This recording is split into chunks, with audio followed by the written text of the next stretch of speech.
sedulur kabeh, gimana kabarnya? Pasti baik-baik aja dong.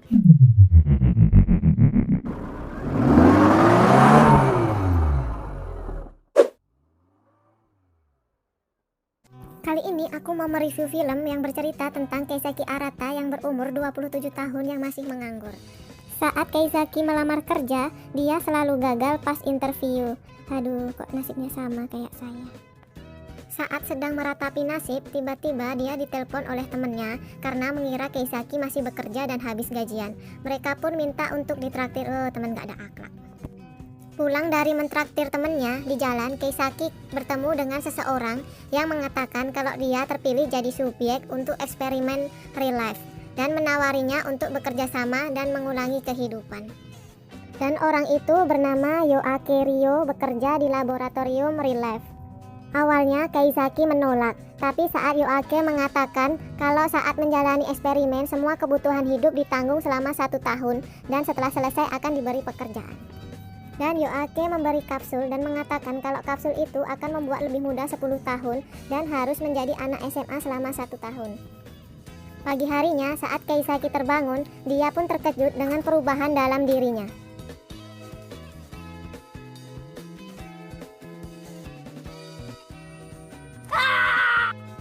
Dan ternyata dia tidak sadar telah meminum kapsul itu.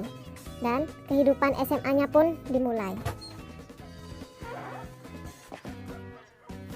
リライフしてみませんか?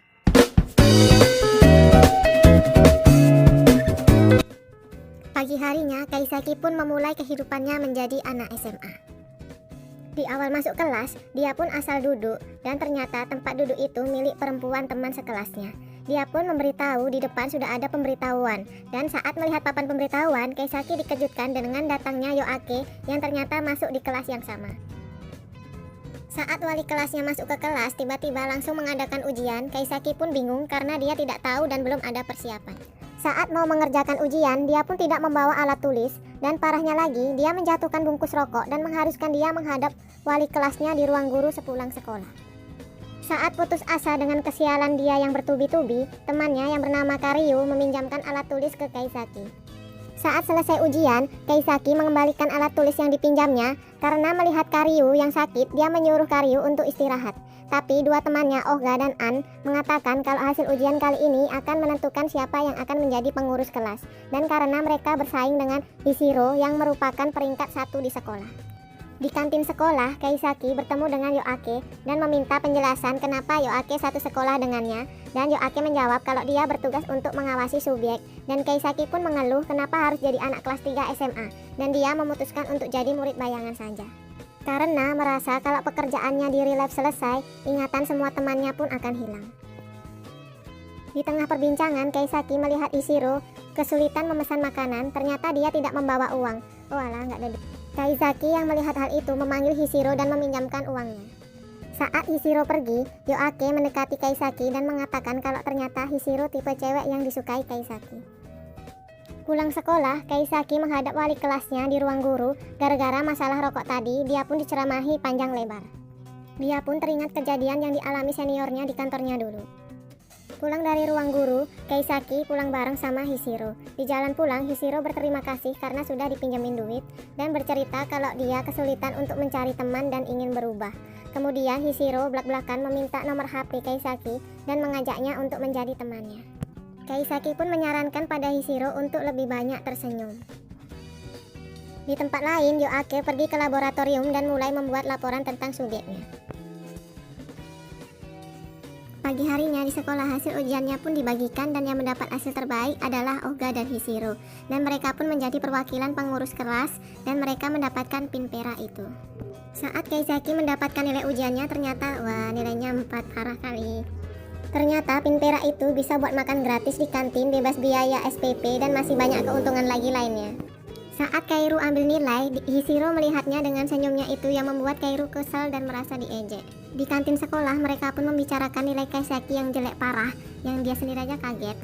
Di jalan pulang, Ohga mengatakan kalau Kairu nggak bisa dapat nilai maksimal karena lagi sakit. Tapi Kairu menjawab itu murni kesalahannya sendiri dengan nada kesal. Si Ohga ini kok nggak peka. Malah Keisaki yang menyadari hal itu. Saat di rumah lagi enak-enaknya ngudut, tak taunya si Oga dan kawan-kawan datang ngajak untuk belajar kelompok. Si Kaisaki pun kaget, lah terus bingung dewe dia. Pas dah masuk dalam rumah, mereka bukannya belajar kelompok, malah sibuk lihat-lihat. Kaisaki pun sibuk dapat pesan dari Hishiro dan ketahuan sama si Oga. Kaisaki pun ngomong kalau si Hishiro ada bisnis sama dia. Bukannya pada belajar, si An malah nemu MD Walkman dan mereka merasa takjub dan heran gitu lor, karena mereka nggak pernah lihat. Esoknya pas di tangga sekolah, si Karyu mergoki Oga sama Hishiro jalan berdua. Si Kairu pun cemburu, lah kok pas berpapasan ditanya malah kabur. Pas di ruang guru dan melihat Hishiro, karena kesal Kairu mengambil tas Hishiro. Lambo niatnya mau diapain itu tas. Pas lari mau pulang sambil bawa tas Hishiro, malah kepergok sama Kaisaki. Pas ditanya mau dibawa kemana itu tasnya, malah mereka berdua gerundung dari tangga terus dibawa ke UKS sekolah. Saat di UKS, Kaisaki flashback saat masih kerja di kantor, dimana dia punya senior yang dikambing hitamkan sama senior lainnya, dan ya wes lah endingnya seniornya itu malah dipecat. Kaisaki pun menasihati Karyu untuk tidak melarikan diri dan menjatuhkan orang lain karena bisa menjatuhkan dirinya sendiri, dan jangan pernah menyerah untuk berjuang. Bijaksana sekali Kaisaki. Pas keluar dari UKS, ternyata Hishiro udah nungguin Kaisaki. Dia bertanya kenapa tasnya ada pada Karyu. Kaisaki menyuruh Hishiro untuk bertanya sendiri ke Karyu. Hishiro pun nungguin Karyu dan akhirnya mereka berdua meluapkan unek-unek dan meluruskan kesalahpahaman. Dimana sebenarnya Hishiro pengen berteman sama Karyu. Dan senyum ya yang kayak gitu adalah saran dari Kaisaki, dan akhirnya mereka bersalaman dan berteman. Pas jalan pulang, Yoake mengatakan kalau Kaisaki memberikan saran yang bagus sehingga didengar oleh mereka, dan itu sangatlah keren. Memasuki liburan musim panas, di sekolah Kaisaki, Karyu, dan Oga diajakan ke festival kembang api, dan Hishiro pun juga diajak mereka. Saat di perpustakaan, mereka ngobrolin soal Oga yang gak punya pacar, dan Kaisaki pun menyuruhnya buat nembak si Karyu. Dan di situ Hishiro gak sengaja menguping, tiba-tiba datanglah An yang mengagetkan mereka. Festival kembang api pun tiba, Kaisaki yang merenung mengenang kematian seniornya, dan di tempat lain Hishiro yang memakai yukata yang comel. Mereka pun berkumpul di tempat festival dan masih menunggu Kaisaki. Karena lama nggak datang-datang, tiba-tiba Kaisaki dapat pesan dari Hishiro kalau dia berharap bisa melihat kembang api bersama. Tiba-tiba Kaisaki datang dan mereka pun mencari tempat untuk melihat kembang api dan memutuskan untuk membeli jajanan dulu, biar nggak anyep mulutnya.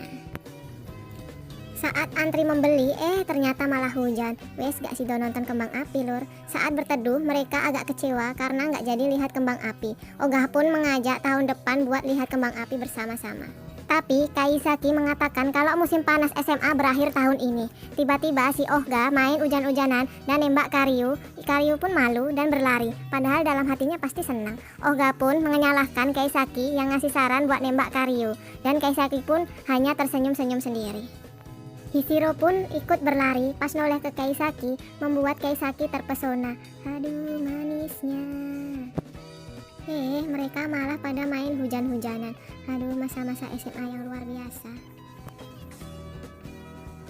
Di sekolah mereka pun mengeluh karena mereka harus terus belajar buat ujian, tapi Kaisaki malah nggak masuk sekolah.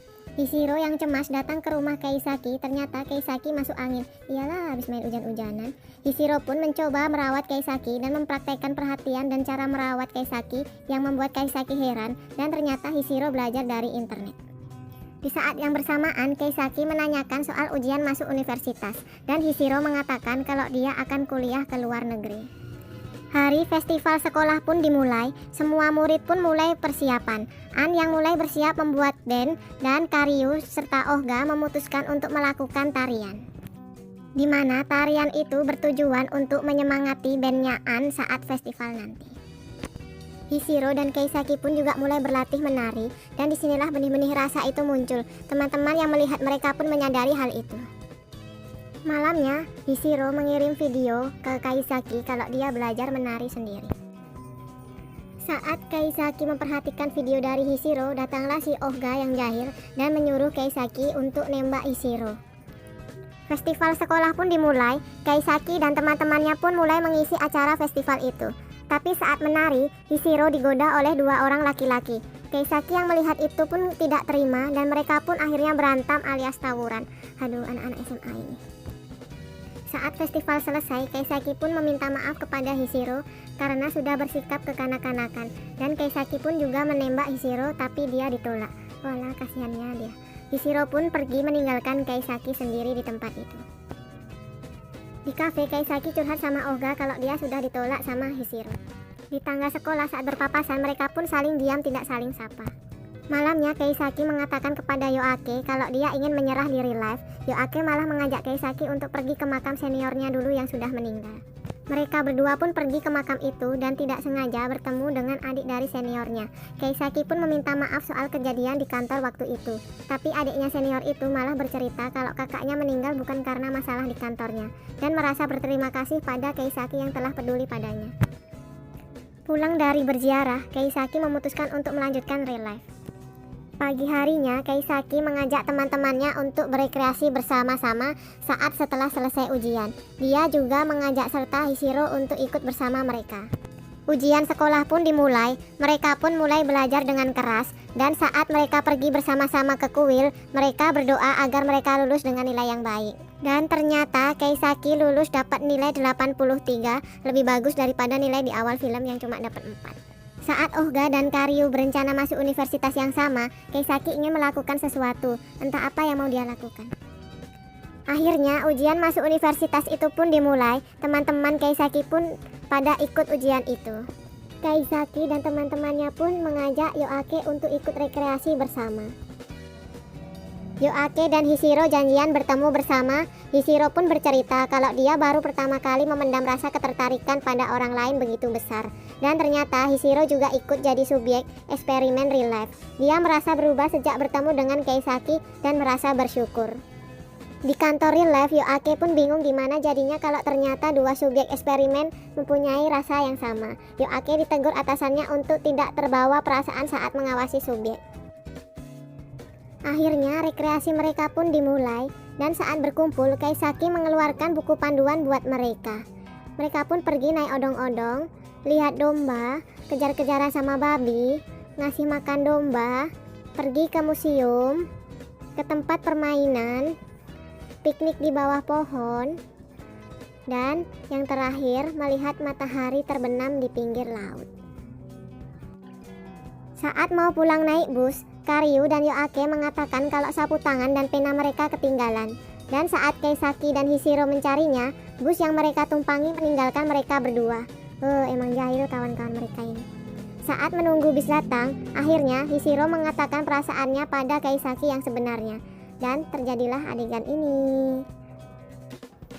Akhirnya, hari kelulusan mereka pun tiba dan diakhiri dengan foto bersama. Kebersamaan mereka lalui dalam suka dan duka. Inilah indahnya waktu SMA. Keisaki bertemu dengan Yoake, mengatakan kalau Keisaki telah lulus dari eksperimen real life. Dan Yoake pun memberi obat untuk mengembalikan fisiknya kembali ke umur 27 tahun. Saling mengucapkan terima kasih dan salam perpisahan. Saat Yoake mau menawari pekerjaan, Keisaki mengatakan kalau dia sudah tahu apa yang akan dia lakukan ke depannya. Teman-teman Keisaki pun mulai masuk di bangku kuliah.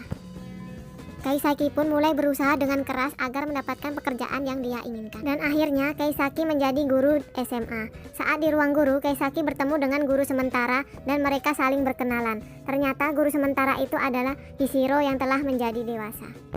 Keisaki pun mengantar Hishiro ke ruang kelas di mana dia mengajar, dan film pun selesai. Aduh, ending-endingnya benar-benar menggantung. Terima kasih sudah menonton dan mohon maaf jika ada salah ucap nama di dalam video. Untuk itu aku tunggu saran-saran dari para sedulur di kolom komentar ya. Dan jangan lupa untuk like, komen, dan subscribe serta bunyikan lonceng notifikasinya.